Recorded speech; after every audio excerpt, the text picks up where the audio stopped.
Buenos días, tardes o noches. El día de hoy se va a explicar un poco cómo funciona la práctica número uno de esta unidad número 3 en el software de Multisim.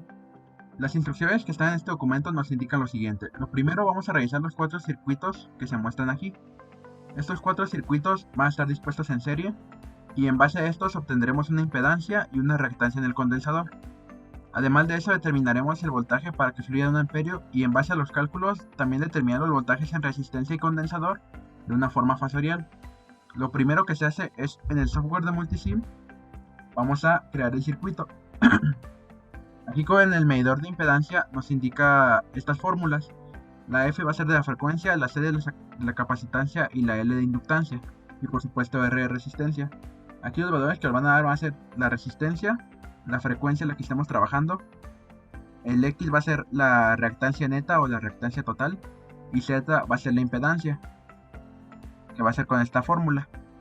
Una vez que tenga eso, se puede correr el sistema, correr el software para poder observar que nos está indicando la resistencia, que ya tenemos que es de 75 ohmios, el valor de X o de reactancia total y el valor de la impedancia. Esto se va a corroborar con los cálculos que se realicen en la libreta, los cuales están ya justo aquí debajo.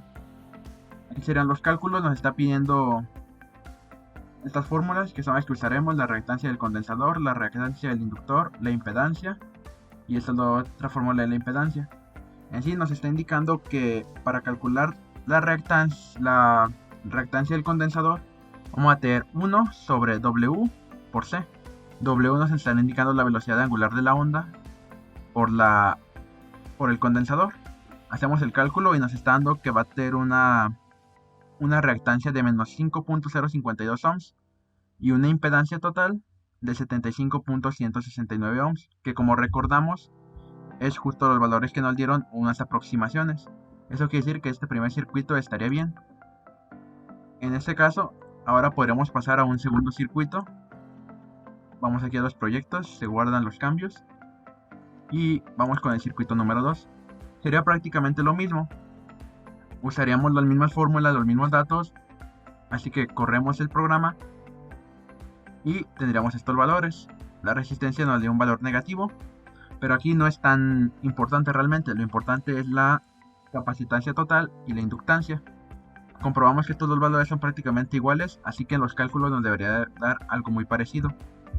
Así que vamos a los cálculos con el simulador, con el circuito número 2, y aquí estarían de nuevo las mismas fórmulas.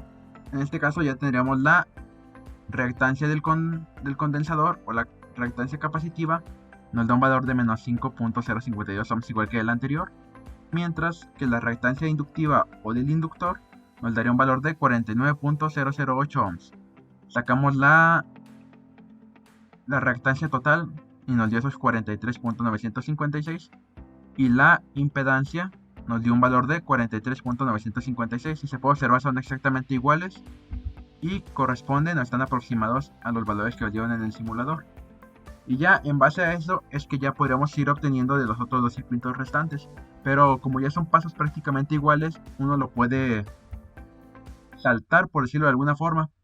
Aunque aquí en el mismo documento se pueden mostrar, se pueden observar cómo están esos simulados y cómo nos dan los valores. Y ya nuevamente, unos pasos más abajo, se pueden observar los cálculos necesarios. Y aquí el extra sería calcular el voltaje. Más bien, calcular si vamos a obtener un voltaje para que fluya la corriente de 1 amperio. En el caso del circuito número 1, que lo tenemos mucho más acá arriba, tendremos lo siguiente. El voltaje va a ser igual a la intensidad por la resistencia mediante la ley de Ohm. Así que la intensidad va a ser el voltaje sobre la resistencia. Tenemos una resistencia total que sería la suma de las resistencias que tenemos por estar en serie, lo cual nos daría un total de 80.08 ohms. Al cambiar los valores de los 80 volts que tenemos aquí y la resistencia de 80.08 nos da una intensidad de 0.999 amperios, que sería muy aproximado a 1 amperio. Esto nuevamente sigue repitiendo en cada uno de los circuitos con los valores que vayamos obteniendo. Y al estar en serie, las resistencias se van a sumar, como aquí es el caso. Tenemos una resistencia de 54.06 y un voltaje de 54 volts. Al realizar la división nos va a dar una intensidad de muy aproximada a un amperaje, que es el que nos está solicitando. Muchas gracias por la atención y corresponderá a la segunda parte en otro video.